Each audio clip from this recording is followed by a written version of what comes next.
వంటింట్లో లభించే దినుసులతో సౌందర్యాన్ని పెంపొందించుకోవచ్చని మనందరికీ తెలుసు. అయితే వాటిలో కొన్ని ఇప్పుడు చూద్దాం. క్యారెట్ను తురిమి కొద్దిగా పచ్చిపాలు కలిపి మెత్తగా రుబ్బి ఆ ముద్దని మెడ, చేతులకు 4-5 సార్లు చొప్పున రాయాలి. కొద్దిసేపటి తర్వాత చల్లటి నీటితో కడిగేయాలి. దీని ద్వారా చర్మానికి సమృద్ధిగా విటమిన్లు చేకూరుతాయి. కొద్ది నీటిలో క్యాబేజీని ఉడకబెట్టి ఆ నీరు చల్లారిన తర్వాత ఆ నీటితో ముఖాన్ని శుభ్రం చేసుకుంటే ముఖంపై మచ్చలు నల్లబడటం పోయి చర్మం నునుపుగా ఉంటుంది.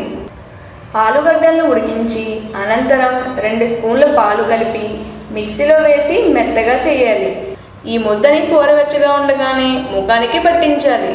పావు గంట తర్వాత గోరువెచ్చని నీటితో కడిగి అనంతరం పాలమీగడ రాసి 10 నిమిషాల తర్వాత కడిగేయాలి. ముఖం ఎంత కాంతివంతంగా ఉంటుందో మీరే గమనిస్తారు. ఆలుని సన్నని చెక్కలుగా తరిగి రసం తీసి రాసుకున్న చర్మం మృదుత్వాన్ని సంతరించుకుంటుంది. ఉడకబెట్టిన బంగాళదుంప గుజ్జును ముఖానికి రాసుకుంటే తెగిన కాలిన గాయాలు మానుతాయి. మొటిమలు తగ్గి ముఖం కాంతివంతంగా తయారవుతుంది. ఈ వీడియో కనుక మీకు నచ్చినట్టయితే లైక్ చేయండి, షేర్ చేయండి. మరిన్ని లేటెస్ట్ అప్డేట్స్ కోసం మా ఛానల్ని సబ్స్క్రైబ్ చేయండి.